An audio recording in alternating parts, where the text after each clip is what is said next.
And we should be live. Welcome everyone, welcome from Bristol. We are in the Clifton area. Let me know in the chat whether you can hear me properly. If any of you have just clicked on this video, if you don't know what you're watching, this is a live streamed walk in Clifton, Bristol, UK. And if you're watching the replay, we'll start in 10 minutes. So if you're watching us live, you might wanna, wait or say hello in the chat. If you're watching the replay, you can always skip the next 10 minutes. Hi Mary, welcome Sandrine. Hello again Catherine. And welcome Tazian. Hi Mike, hello again. So we've got about 10 minutes to go.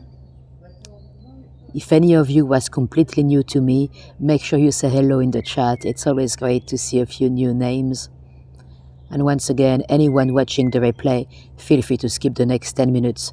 We're just gonna be here waiting for everyone to connect. So this is a live walk, so you can interact with me in the chat.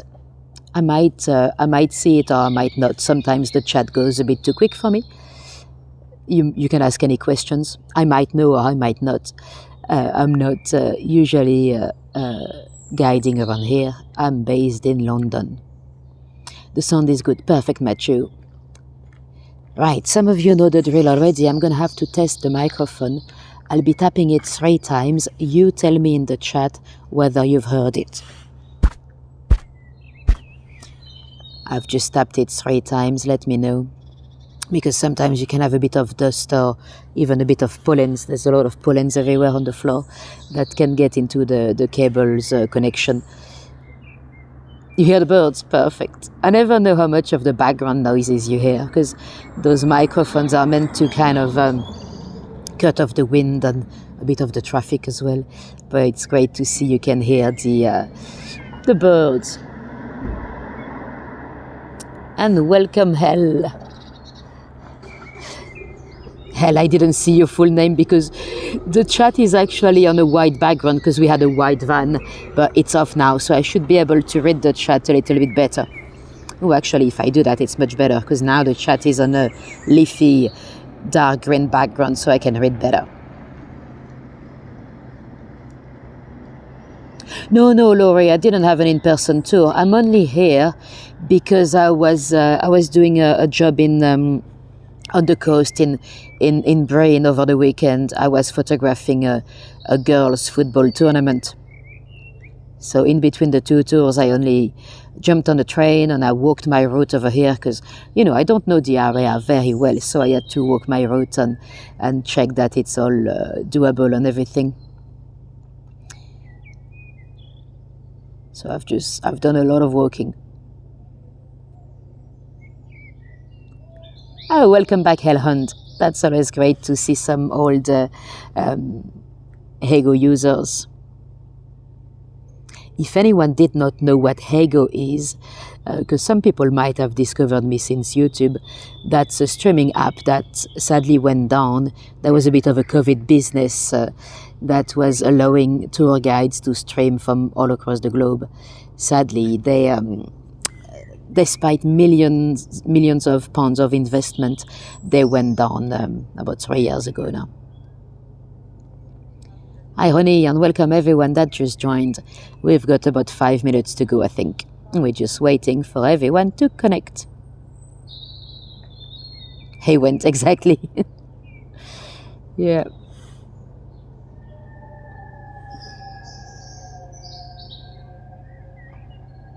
Yeah, it's a shame. Well, you know what? At least on YouTube, it's very unlikely to disappear. You know, it is Google. And on YouTube, they really have the monopoly in terms of long-form video, you know. They have a bit of competition with the streaming platforms, but, you know, they kind of set the rules, you know.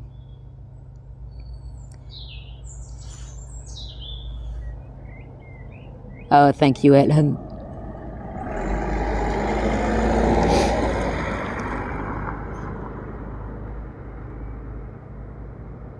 Oh, you were in the Tower of London? The only day where I'm not there. I'm usually there every morning. Well, I'm there tomorrow, the day after. The day, yeah, I do I take some tours to the opening ceremony at the tower. But technically, I don't guide in the tower. I just escort people because I'm not a blue badge guide. Oh, thank you, Carrie. Right, let's see what time it is. I think we should have about 4 minutes. Let's see. Yeah, 7 minutes. 7 minutes before it's officially time to start. By the way, guys, I have a coach to catch tonight. So if this tour goes up, it shouldn't, but if this tour goes above 1 hour and 20 minutes, do let me know. Tell me to move my bum, because I don't want to miss the bus. I don't have this phone is getting a bit old anyway, so I don't have battery to do a tour that's too long anyway. So it should be okay. I need to buy a new phone, but then that's many decisions to make because the new phones, they don't really have 2 physical SIM cards slots. They usually have 1 physical, 1 digital. So I'm going to have to choose which network I want to be on. And also I need to choose which phone I want to buy. So I'm kind of pushing it until the phone really stops working. But the battery is starting to be a bit short, so I really should consider a new phone now. And Janie is here, and Mitzi as well, and Herbie. Nice to see you here, girls. We've got a few minutes to go. We're just waiting for everyone to connect. And welcome everyone that just joined. I know not everyone is here in the chat. A lot of people are watching without chatting much, but you're very welcome as well. And if any of you was completely new to me, if you've just clicked on this video and you're watching the replay, if you're wondering how to join the live, the best way is to subscribe and hit the little notification bar, the notify me bell, so you should be alerted when I go live. And Diane is here. Welcome, Diane. Nice to see you here. Because yeah, they're quite easy to miss those live streams. Very often you end up watching the replay. So the best way is to get notified. Let me give you a glimpse of the view. We are in quite a well-to-do area of Bristol.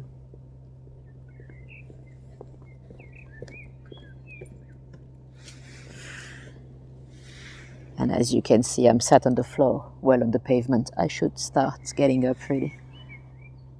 I just didn't want to be, well, technically I didn't want to start right here because I didn't want to be seen in front of the property for too long. But the signal was not too good down the road, so I had to start here anyway.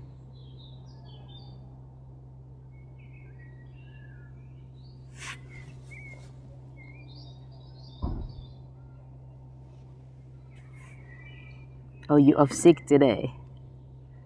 Well, I'm glad I can entertain you when you recover. Hi Trish and Tarek, welcome back Tarek. Right, I'm gonna gracefully stand up. It's a bit rough because of my big bag. I've got my stuff for the full weekend in there.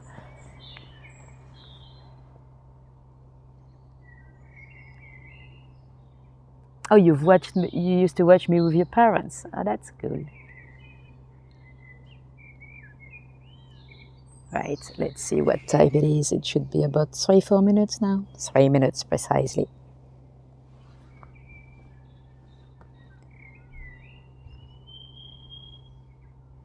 Some of you might remember we did a tour in a live stream in Bristol before, exactly a year ago now.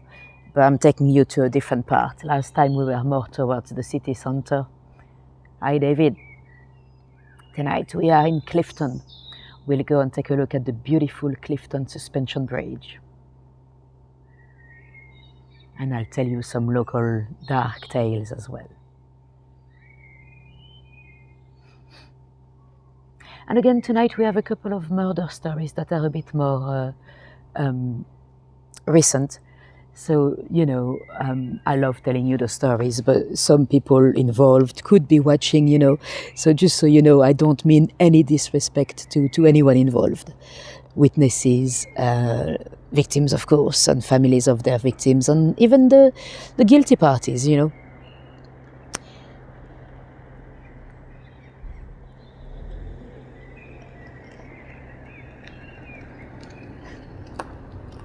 You still remember the Jack the Ripper tour?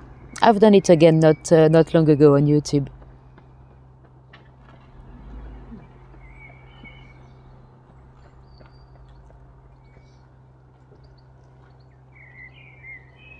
I do feel a bit uncomfortable here with a camera. I'll tell you why in a moment. Because the gentleman that lives here, I think he still lives here, bless him, he had a lot of cameras right in his face for many, many years. So I don't want to be one of them. But I'll tell you why in a moment. Any travels over the summer? No, Mitzi. Summertime I work a lot. I'm not going anywhere. I usually work about 3 months non-stop, not a single day off. But I'm going for just under a week in June because my parents have a new house, so I want to help them paint before they fully move in. And I'll do a couple of tours in the French Riviera as well. It's not scheduled yet, but yeah. Hi Robin, and welcome everyone else. It should be about time to go now. Let's see. 1 minute. And welcome everyone that just joined.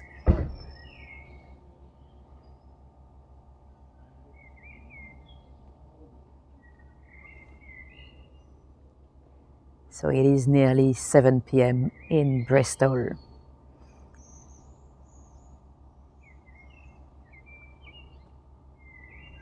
Right, let's see. Yeah, it is officially time to start. So welcome everyone. Without further ado, let me flip this camera around and let's go.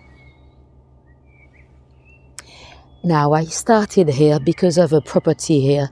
It's a very infamous address. Again, I don't want to stay too long here, so I'll show you the building and then I'll make a move. It's this one there, number 44. It was the site of a little... well, not a little, a massive murder case, a very shocking one.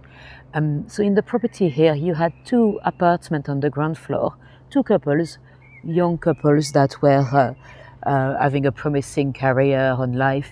You had one Dutch guy and his girlfriend Tanya, and you had a beautiful blonde lady called Joanna Yates and her boyfriend Greg. And above, you had the landlord living above.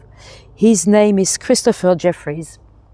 He was a retired, he still is a retired English teacher.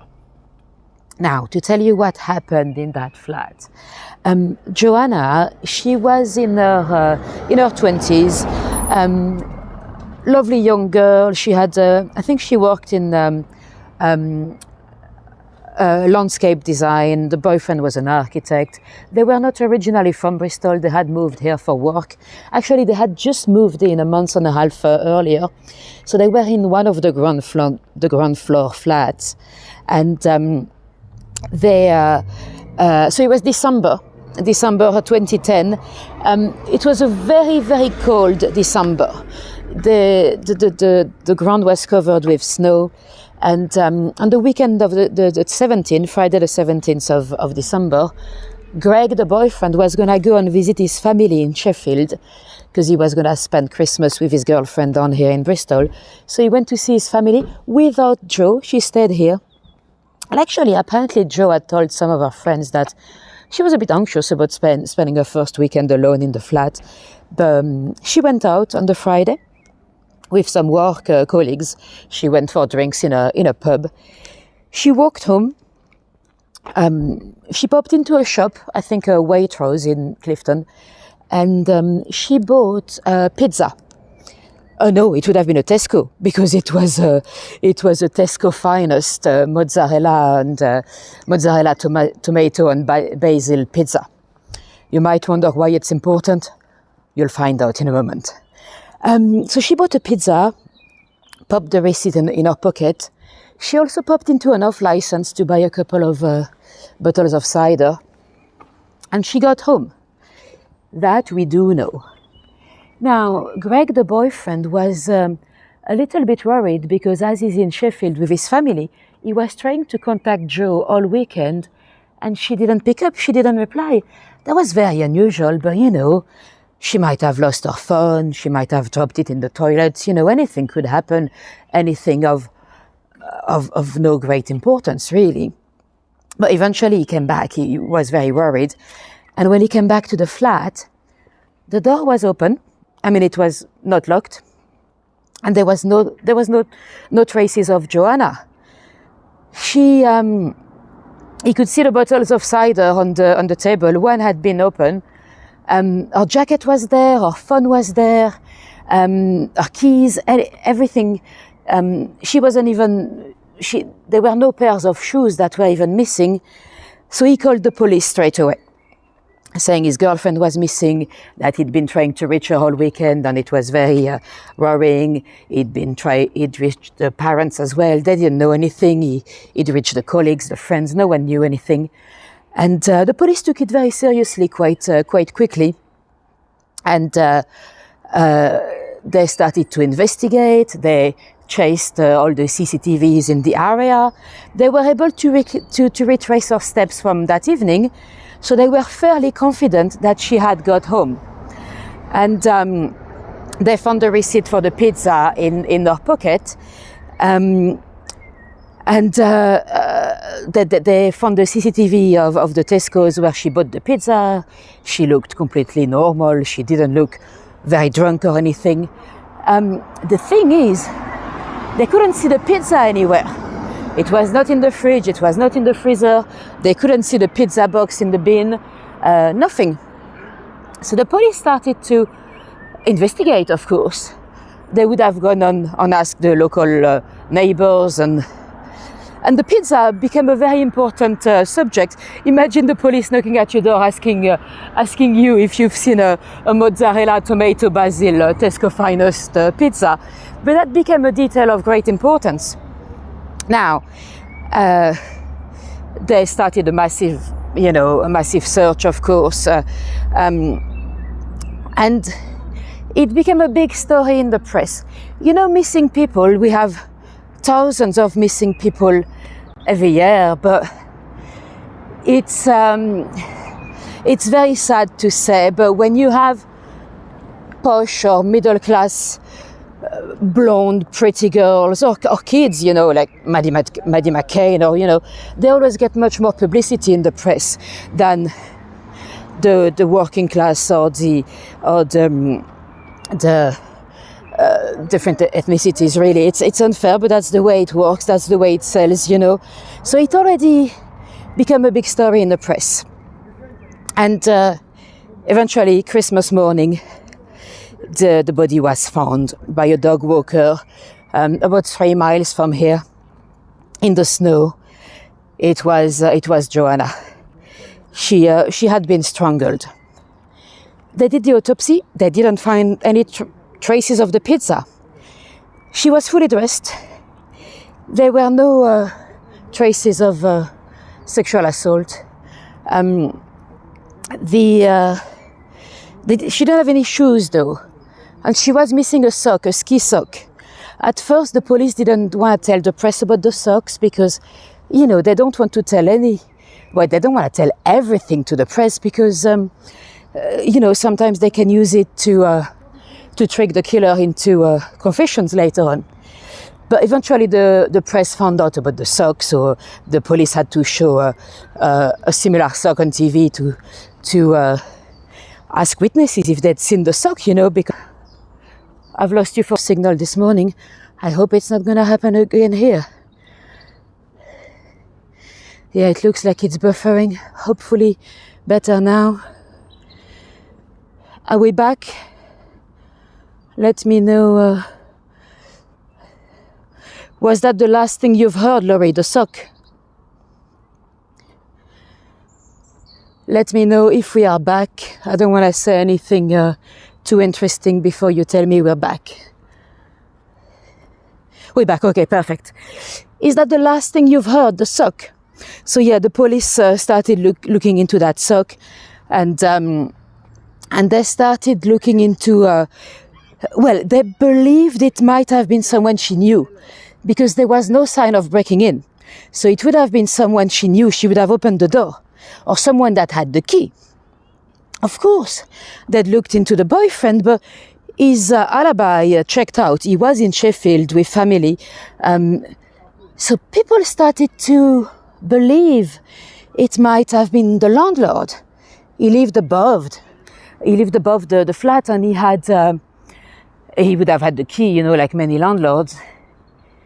And well, sadly, the police, he was arrested, but then the press was made aware of the arrest. There might have been a leak with the police.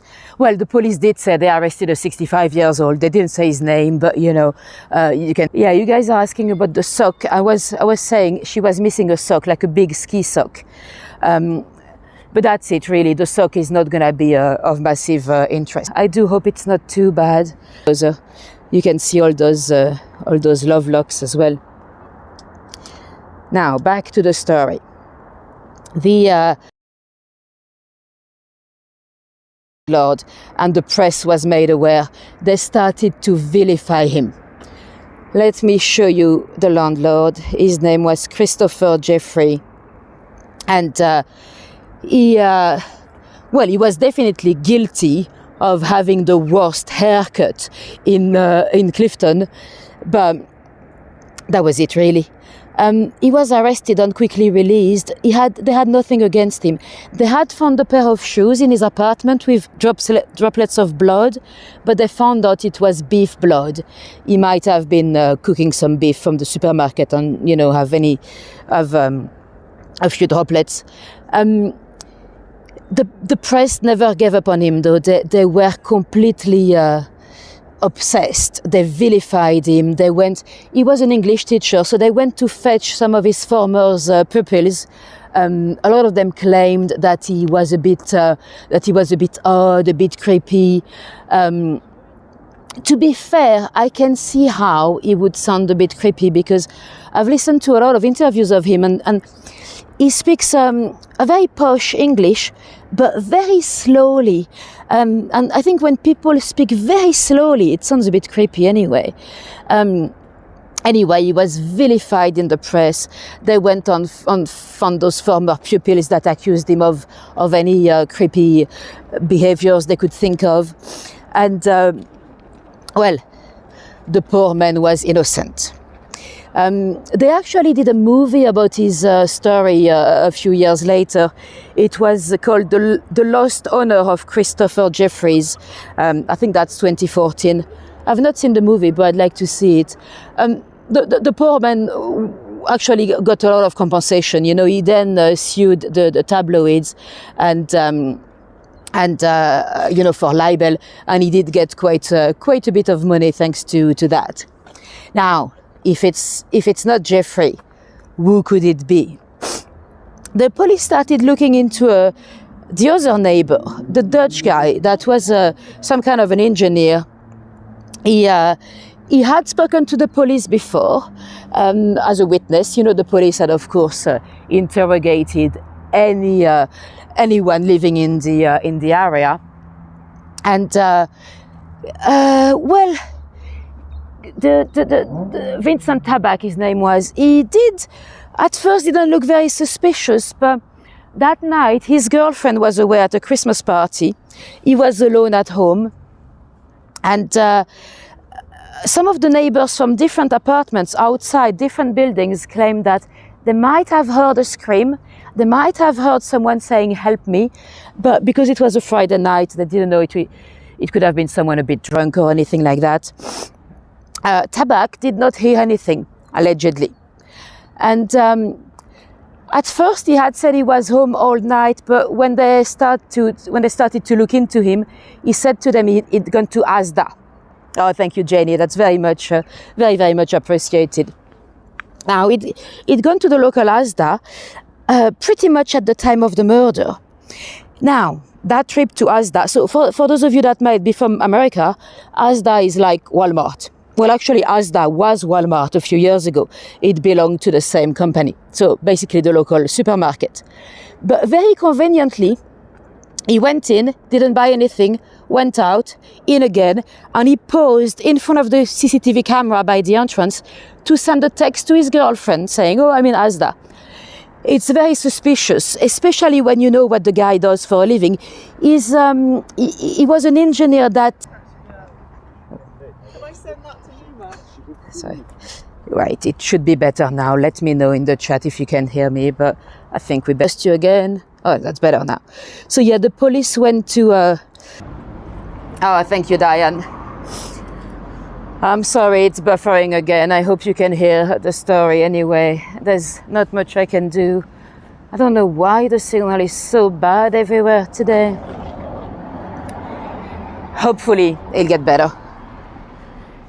Now, they eventually they did arrest Tabak because they asked the police in the Netherlands to go and get his DNA, and apparently he was really reluctant to give it. And actually the police in the Netherlands told the British police, this guy is very suspicious, he doesn't want to get his DNA taken to be eliminated. So the British police started to think they had their men. So he was arrested. And when they started to look at his internet search history, they realized that yes, it had to be him.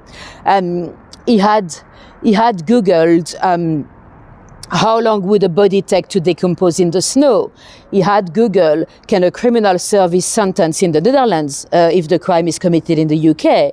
He had Googled how often are the bins collected in Clifton, probably because of the pizza box that he had binned after eating the stolen pizza. So he had committed the crime, sadly. Oh, thanks, Linda. Anyway, we are now on the Clifton Suspension Bridge. Let me show you a bit of the gorge. So, we'll cross over the bridge and we'll come back anyway. I just wanted to show you the views and show you the views from the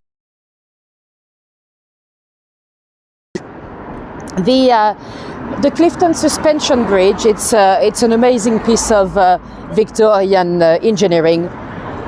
It is, of course, Isambard Kingdom, Brunel. Brunel is known for Paddington Station, is known for the Brunel Tunnel. He was a great architect of his days. But you might wonder why. Why did they want a bridge here? Well, Clifton was a very well-to-do area in early Victorian times or even Georgian times. People of Clifton were slavery. And because Bristol made a lot of money with the slave trade, sadly. And even after slavery was abolished in 1833, those slave owners, they got compensation, a lot of it. So they were very rich.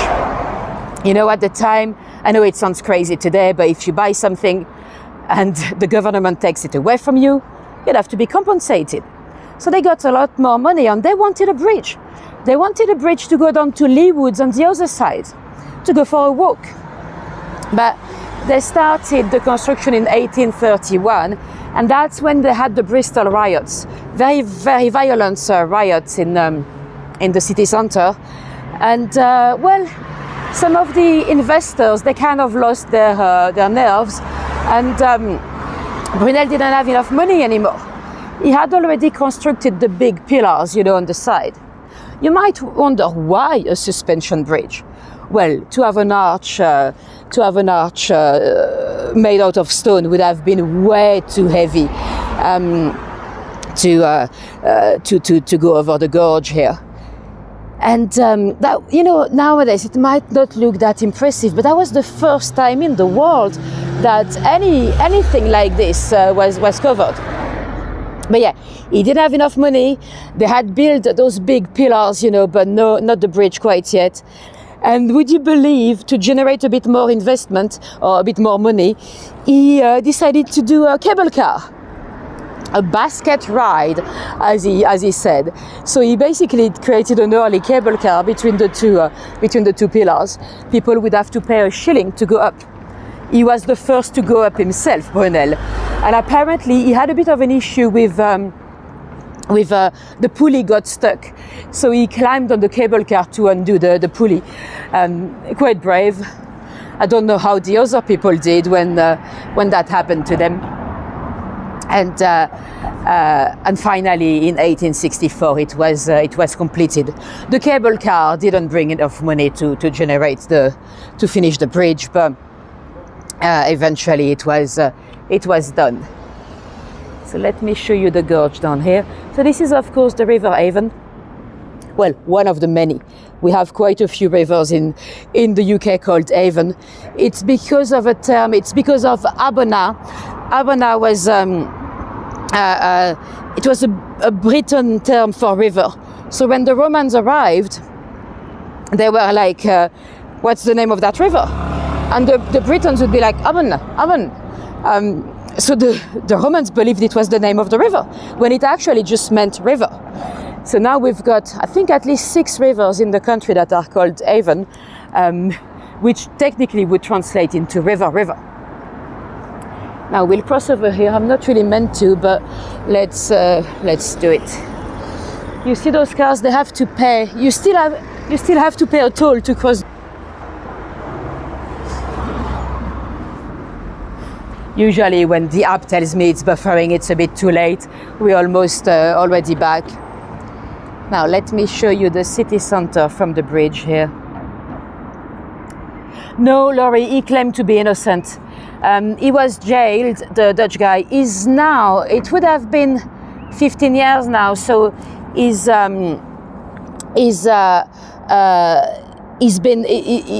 would be available for parole now.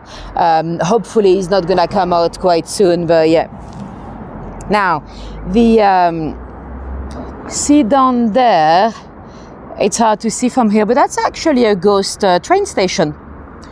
There was a Victorian train, well, a train, it was more like a ride, to take people up to Clifton.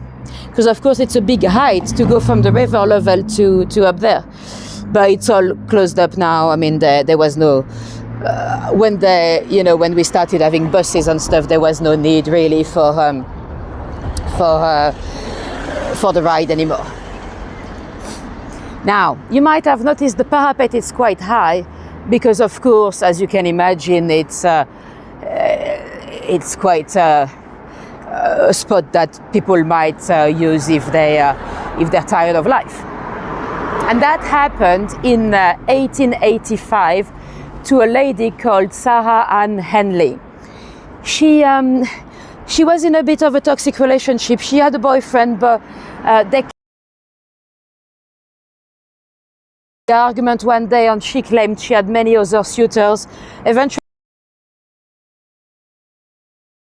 he dumped her, and her dad, he punched him, and she got a bit depressed. And that very morning, a lot of people had noticed she was very unwell, but she went for a walk, and she actually came here and jumped over the parapet. Now, she was wearing one of those big Victorian skirts, and there was a gust of wind. Would you believe the wind got trapped into her skirt, and the skirt acted like a parachute. Her descent was slowed down quite massively by the skirt, and she landed on her bum in the mud below. There were a couple of witnesses that had seen the incident. Of course, the police was called. They came and rescued her. They called a taxi to go and take her to the infirmary, the Bristol infirmary. The taxi refused to take her. They said she was way too dirty, because she was very muddy. Of course, she landed on her bum. Not a single bone was broken. And apparently, well, obviously the story was all over the Victorian newspapers, and a lot of rich men were impressed. She had a lot of marriage proposals. She married one, and she lived until the age of 85 years old, would you believe? So she was saved by her petticoat. Quite a fascinating true story. Anyway, you have a nice view here too on the viewing tower. There's also a little cave right underneath the tower there. I've never been inside. I don't think it's very deep, but yeah, that's quite fun to do, I guess, especially if you... Right, so I was just trying to tell you there was another crime that was committed here. Well, technically it was committed in London, but someone tried to get rid of the bodies right here, which is a ridiculous. One evening, about midnight, it's a busy bridge. It's a popular bridge. Even at midnight, you've got people walking around. There were a few witnesses that spotted a guy. I do apologize. I hope you're not missing much of the story. So, to get back into the story, there's a guy that was spotted with 2 huge suitcases. He was coming down this way here. Suitcases. He probably tried to dump them over the parapet, but he didn't manage. Okay, Catherine, if the last detail you've heard of the story, and I'll go back into the story because I don't know what you've missed.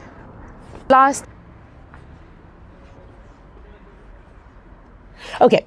Thank you, Laurie. Thanks very much. I'll go from there. So yeah, there's a guy with those 2 suitcases. He probably tried to drop them over the parapet, but he didn't manage. Those people approached him saying, "Hey, what do you have in there, mate? A body?" Well, at some point, there's a dark brown liquid that starts dropping out of one of the suitcases. And would you believe, to try to cover it up, he started to piss on it. And of course that alerted everyone. I mean, imagine walking along the bridge and spotting a guy with 2 massive suitcases pissing on them, basically. So that's what alerted some local people. And actually, they found out later on that he had been dropped with a red van right in front of that pub there, the Mall. We don't know why he was dropped there. He could have asked to be dropped right on the bridge, but yeah, that's where the witnesses first spotted him with the luggage. Now, it sounds like a cartoon. Yeah, exactly. It's like a recipe to the worst murder cover-up ever. I mean, out of all places, why would you drop them out of one of the most iconic bridges in the world? Now look at this. This is George VI. So that's quite an old letterbox. Now, let's go. So, at that point, there's quite a few witnesses that are convinced he's got a body in there. So they tried to stop him, but the guy he left the suitcases there on the bridge, and he started to run towards the other side, towards Leewood.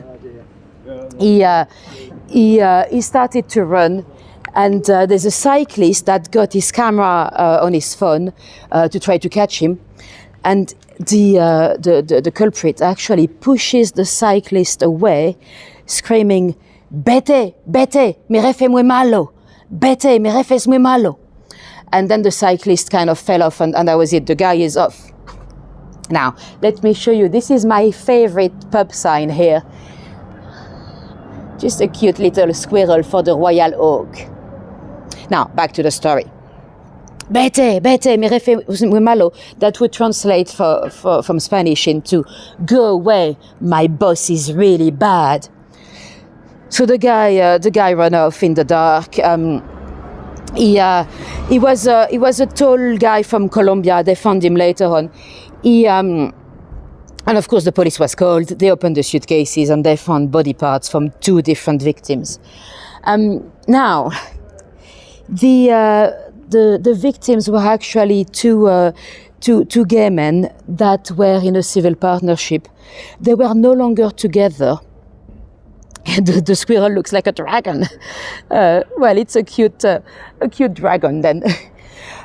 Yeah, so the 2 victims, they were I think 62 and 71 years old. They lived in London. They lived together. They were in a civil partnership, but they were no longer, well, as far as we know, they were no longer a couple, really. That was Albert Alfonso and Paul Longworth. Albert was French originally. They had been a couple for many years. Well, according to one of the sources, they met as teenagers in the care system, but I don't know why Albert would be in the care system if he was French. And how could they meet as teenagers if they are 11 years apart? Clearly, they were not teenagers at the same time. But anyway, they lived together in Shepherd's Bush. Shepherd's Bush in London. Oh, look at those tables. Those are actually the tables for a wine bar. So you can order from here, but you cannot sit. It's just to put your bottle down. Anyway, Alfonso and Paul were still living together. They probably, they had an interesting life, let's say. They, especially Alfonso was into the let's say the rougher side of sex, or the darker side of sex, and he was watching a lot of corn video. When I say corn, I don't mean corn. I mean, something that sounds like corn. And he used to pay for those videos with, models from OnlyFans. Well, nowadays it's OnlyFans, but they had some different platforms before that did exactly the same thing. And that's how they had met a tall, black, sexy man from Colombia called Justin Mascara. So Alfonso would pay Justin for videos. Justin was known as Black Master on those platforms, and apparently he had quite a long instrument, if you know what I mean. And a friendship developed, and apparently they both went to visit him in Colombia. Let me show you a picture of the victims. So you've got Paul to the right and Alfonso in the middle, and this is Justin. So they went to see him in Colombia. They stayed in a fancy hotel.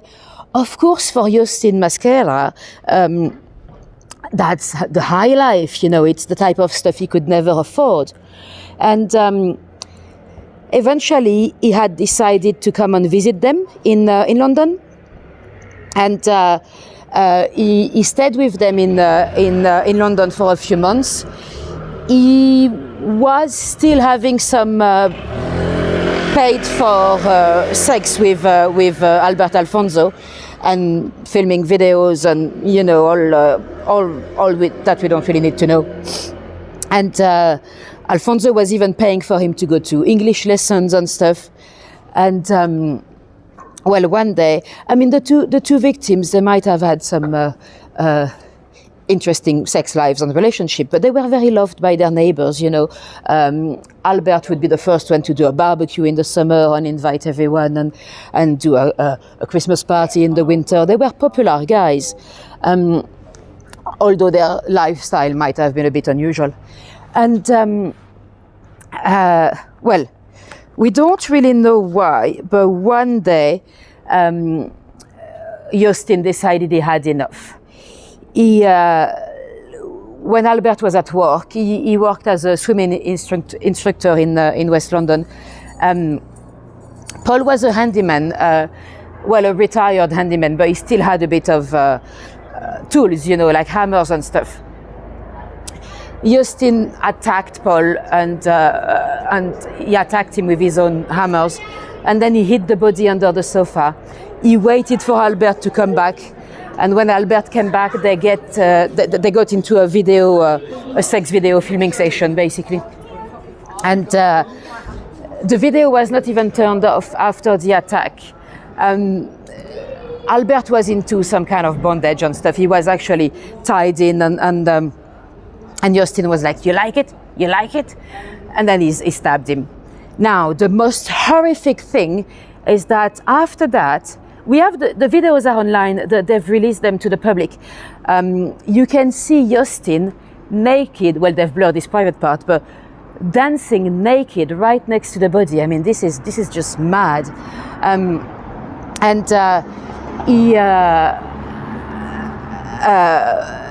He forgot to turn the camera off. Anyway, he then clearly Googled very tall bridge UK And somehow he decided that it would be that it would be an amazing idea to come and drop them from here.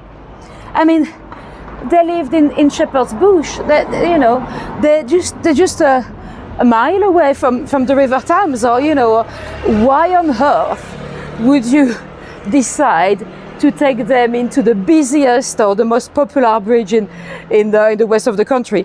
He hired a man in a van, a poor guy that had no idea, and the van was red. Most of the vans are white, so it was actually quite easy to trace the van, and that's when the van dropped them in front of the Mall pub down there, and that's when he struggled with his 2 suitcases all the way to the bridge. Now, the little detail, well, he would have been caught anyway, but I told you that Alfonso and Paul went down to Colombia for a holiday. They had put a little tag on their suitcase to go for the holiday. And he did not even remove the tag. So they found the bodies with a tag with the address. So they fairly quickly traced Justin. He was on the run for a few days here in Bristol, but the police published his photo everywhere, and he was caught eventually in Bristol Temple Meads train station. So you can see not all the killers are the sharpest tool in the box.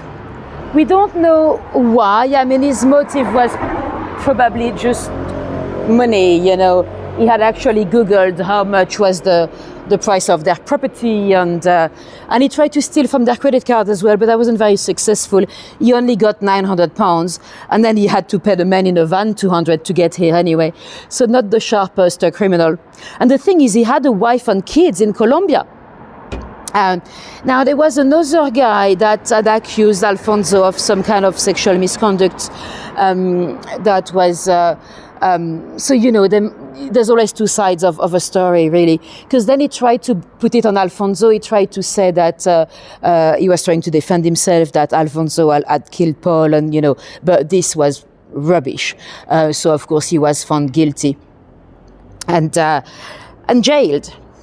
Now, I'm stopping here in front of the Japanese restaurant. Back in the day, it was a Chinese restaurant. It was called Chinese. That was opened in the 90s by a guy called Graham Williams. We'll go a bit further down because there's an interesting letterbox down there. Apparently, according to Graham, there was a ghost under table 7.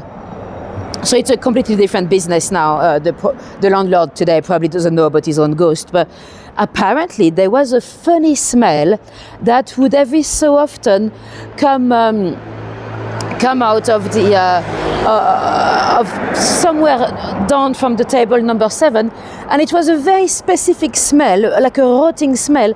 The landlord couldn't find any sources for the smell. He washed the carpet, he changed everything, and if you step back 1 meter, you wouldn't smell it anymore.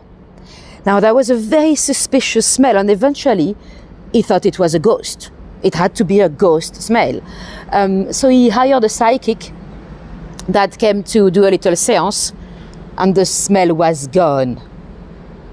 Now, let me show you. I've got one of those new solar panels letterboxes here, or post boxes, I should say. We talked about them before. You might have seen I posted a little short. So those are one of those. This is one of those upgraded letterboxes. You see, it's not a new one because it says E2R, Elizabeth Secunda Regina. So it's not actually a new box, but they've changed the part of the door to have this little thing here. And you might wonder, why on earth do we need a solar panel on top of a letterbox? Well, people don't send many letters anymore, or postcards. So a lot of people use Vinted or eBay to sell items. And if you don't want to queue up at the post office, you can download the Royal Mail app. So that's then you pay for the postage. You stick it on your parcel, and with the little scanner there, you can get a proof of postage. So the client on Vinted or eBay or whatever would know you've posted it. So that's basically the solar panel to power the little scanner here. It's quite convenient, I guess, for people that have a printer at home. I don't have access to a printer, so I would still have to queue up at the post office. But yeah, they've invaded the country, those letterboxes. There have been a few. There was a trial across the country for about a year, and suddenly in the last few months they've upgraded a lot of them. So it's probably been a successful trial, really. Anyway, we are now on Regent Street, so that's really the heart of Clifton Village. You love the toppers, yes. Yeah, for the ones that don't know, sometimes people in the UK, they need some kind of handmade little toppers to put on the post boxes. Although, there are not that many. We see a lot of them online because, they post them on Facebook and stuff, but they're actually not that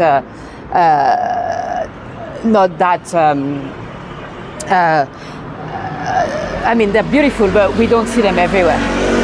And some people have started to try to do little toppers that would go around the solar panel. But yeah, I love the toppers as well. There've been a wave of toppers last weekend to celebrate David Attenborough's 100th birthday. So a lot of people have done little toppers of animals and everything. There's one in London, there's one in Walthamstow, but I don't, it's a bit far from me. I don't think I'll have much time to go and find it. Now, Clifton, as we mentioned earlier, it is quite a well-to-do area. And I've got a flat for you. Let me cross over to give you a better view of the building. Now, I'm gonna try not to mess up like this morning when I've actually showed you the answer. I've got a 2-bedroom in that building right across there. So it's a 2-bedroom. Oops, what did I do? 2-bedroom to buy. How much do you think that'll cost you? A 2-bedroom in the building there across the street.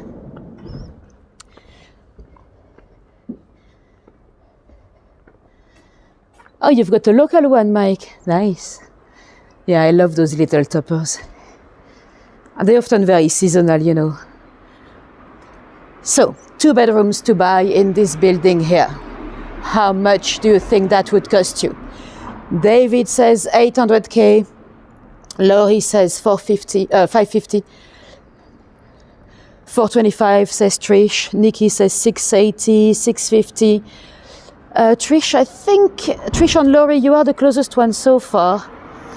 Oh, thanks so much, Christopher. It's really, really appreciated, those tips. It really helps. And sometimes it kind of lifts up the mood as well when I have a bad day with signal and weather and all that.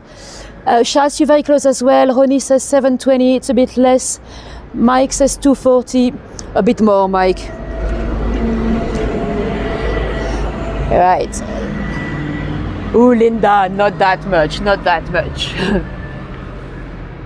Let me show you. Tariq, you're not too far either. Let me show you the answer. 250,000. I mean, it is a lot of money, but, actually, in some part of London, that'll be the same price. But, Clifton is quite a posh area, really. Right. Let me remove the photos. Now, about murders. We had a very sad one in this area. I don't know the exact spot because the area has changed quite a lot since Victorian times. 1855, there was a little girl called Melinda, 9 years old. She'd been sent down to the pub to go and fetch some beer for her dad. At the time, you'd have, you didn't have the supermarkets, of course. So when you went to get some beer, you went down to the pub. So she was done. She was sent down by her mother.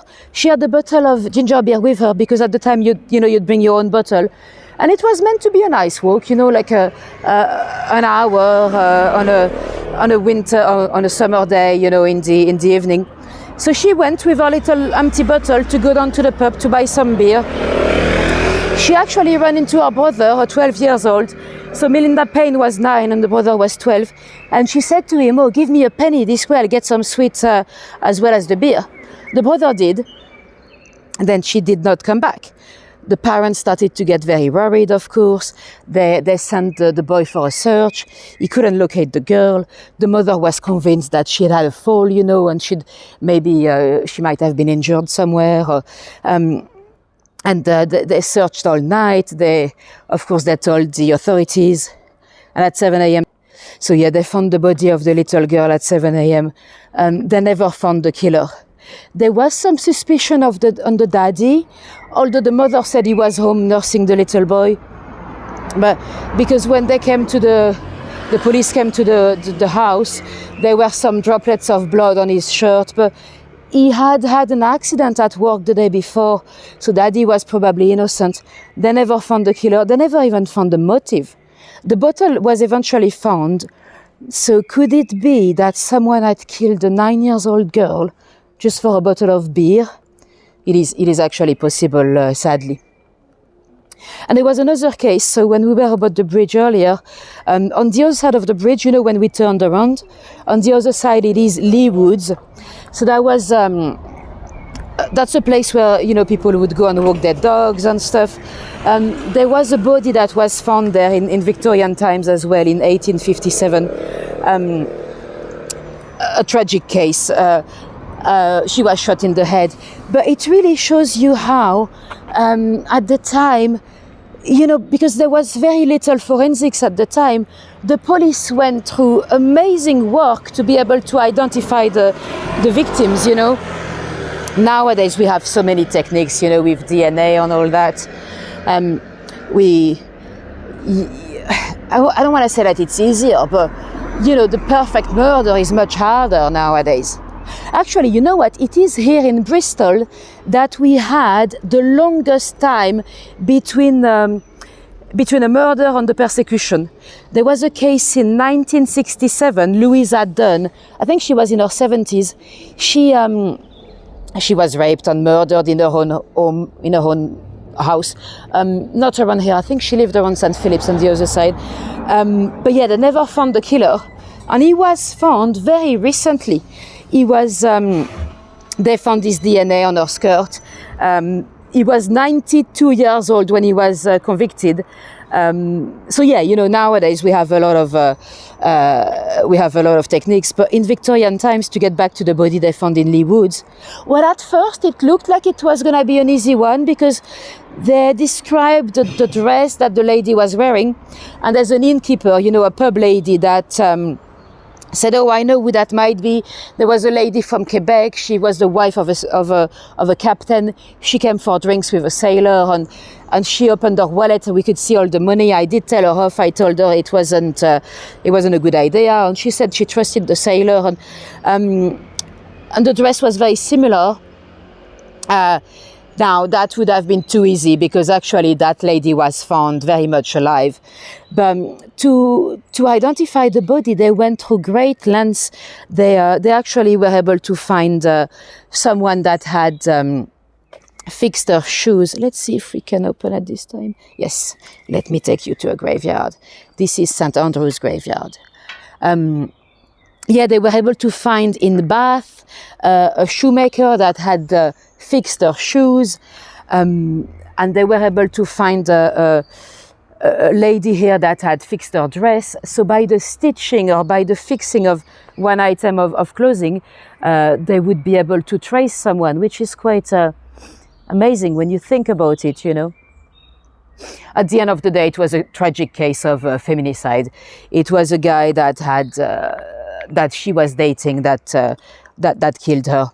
He was caught because he had been to a tailor to take his measurement, and they felt that he had a gun in his pocket, and then the lady was identified as his girlfriend. So you know, the techniques that they would use at the time to identify people were great.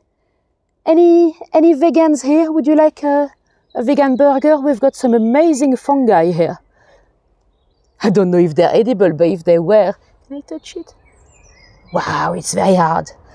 They're probably not edible. I mean, I'm just joking. Don't go and snack on them. Oh, thanks, Matthew. That's very much appreciated. So yeah, we are now in well, the little footpath there. It's called Birdcage Walk, but we are in St Andrew's graveyard. Now, the graveyard here. I don't really know many people buried here. Yes, there was one lady. She was an engineer as well. You know, at the same time as Brunel. Really, she was a local engineer. She's buried here somewhere. I don't know where is her grave. She was quite a precursor as well. I mean, I don't know if any of you know her, but her name is Sarah Guppy.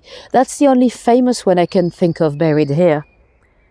Now, the amazing thing about this graveyard, it's not here, it's a bit further away. I've taken a picture earlier. They have a stranger's burial part, which is very odd. I did a bit of research. It's actually because a lot of the people here would have died at Hotwell Spa. There was a spa here with hot springs, you know, a bit like in Bath, really. So people would come and be cured, you know, from guts or tuberculosis or whatever. And some people would die, some people that were not from Bristol. And at the time, you know, they didn't have much techniques to bring the bodies home and stuff. So some people got buried here in the strangers section. I guess that's where I should be buried if I died in Bristol, because I'm a stranger, am I not? Oh, you just found my channel, amazing, RCM. Nice to see you here, and nice to see you as well, Mark. Now, there's another ghost that's sometimes around here. Well, not so much here in the graveyard, but more into next to the bridge, you know, where we were earlier. It is an interesting one. It is the bridge of a little guy, the bridge of the ghost of a little guy, the ghost of a dwarf. There was a highwayman in the 18th century that suffered from dwarfism, and he would attack people on a horse carriage, and he would, ask them for money, and if they didn't pay, he would kill them. He was caught eventually, and he was gibbeted. For those of you that don't know, gibbeted, it's when you put someone's dead body, you know, after being hanged, when you put them in a kind of metal cage as a display, you know, as a deterrent, so people don't commit the same crimes.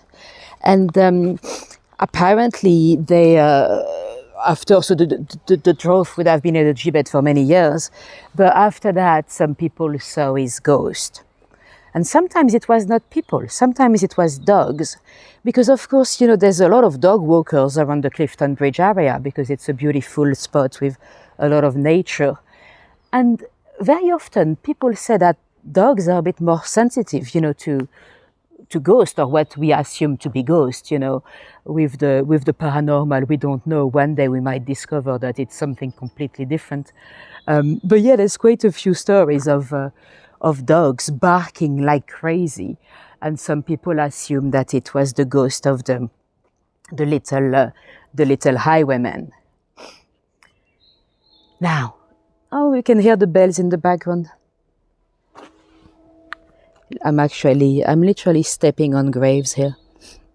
But this is now a garden on a nature reserve. As many Victorian graveyards, it's used as a place to enjoy.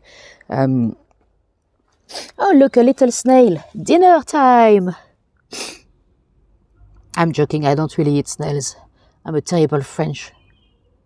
Well, I've actually tried them, but never in France. I've tried them in Morocco and in Crete in Greece. It's not bad, but it's very tricky to get them out of their shell anyway.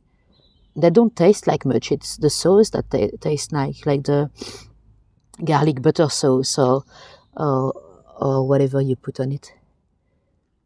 I'm not gonna eat you mainly because, well, you've been snacking on leaves that have grown out of dead people, so I'm not sure I'm interested. Bye. Exactly, escargot. Now, it's funny how most of the French vocabulary people know it's the food one, because everything sounds a bit posher in French when it comes to food. Now let me get out of the graveyard. It's a lovely little one, really. And it's nice because it's open, I guess it's open at night as well, because you've got a footpath in the middle. Maybe a cycle lane as well. I'm just over an hour. Thank you, Matthew. I'm gonna wrap it up anyway. That's the end of the tour. Thank you guys for coming tonight. It's often, it's often a bit of a challenge with signal, but we've made it, and hopefully you've not missed too much of the stories. If you want to see a bit more of me, next Monday I'm taking you to Grimsby. We're heading to Lincolnshire. The Grimsby one, I was actually going to be up there for work again, but then my job got cancelled. But I had already scheduled the tour and I had already booked my ticket. Well, my ticket back, because the way in was going to be on the Friday. So I've decided to go anyway. I've booked a new ticket to go straight on the Monday.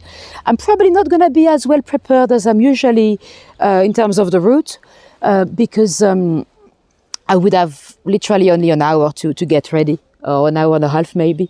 But yeah, I'm still taking you there. So we're going down to Grimsby next Monday. Sometimes, in some occasions you wonder if it might be fate stopping you from going. Because I was meant to go, I got cancelled. I also ordered a book about murders in Grimsby. And I received a different book. I received a book about a nurse in Yorkshire, a nurse in the mines. So I contacted the company, the second-hand books company. I was like, yeah, I think there's a little issue there. And they sent me an email, "Dear Jennifer, we've given you a refund." So they clearly didn't quite understand what happened. I think there's a Jennifer that has my book about Grimsby, and I've got her book about the Yorkshire nurse. But that's okay. I'm still taking you there, and I've got another book anyway. So I'm still taking you to Grimsby next Monday. And the Friday after that, we're going to Boston. So that's in Lincolnshire as well, because I'll be on my way back to Skegness for another job. And after that, in June, we'll be back in London. Oh no, we're going to France as well. Not scheduled, but we're going to France on, I'm flying on the 17th. So I'll take you down probably to Nice on Roquebrune-sur-Argens. You might remember last time we went to, a couple of years ago, we went to France, we went to Nantes. I told you the story of Xavier Dupont de Ligonnès, a guy that, presumably killed all his family on runoff. There has been a bit of development. Well, not development, but there are some people convinced that he is in Texas. There's a sheriff in Texas that kind of claims that there were some witnesses and stuff. So anyway, we'll go down to Roquebrune-sur-Argens. That's the last spot where he was seen in France in 2011, and I'll tell you the story again, and I'll tell you all the so-called development. Might not be much. It might be rubbish, but we'll talk about that case again. And if you want to rewatch the old video just for prep, you can do that as well. Now, thank you for coming tonight, guys. It's always a pleasure to have you on board. I'm gonna run to the bus station to catch my coach back to London. I'll be arriving in London about midnight. Then hopefully my bicycle is still there, because I've left my bicycle in Victoria for 3 days. Maybe not the best idea. And I'll see you next Monday in Lincolnshire. And if any of you was completely new to me, make sure you subscribe so you can join the next live streams. And if any of you dropped me a little tip on any other platform, like Buy Me a Coffee or PayPal, it's always very much appreciated. Even if I don't thank you live, make sure you're very much thanks. Is that a term? Thanks. Anyway, thank you guys. Have a great evening, a great morning, or whatever time it is for you, wherever you are in the world. Bye bye. Oops.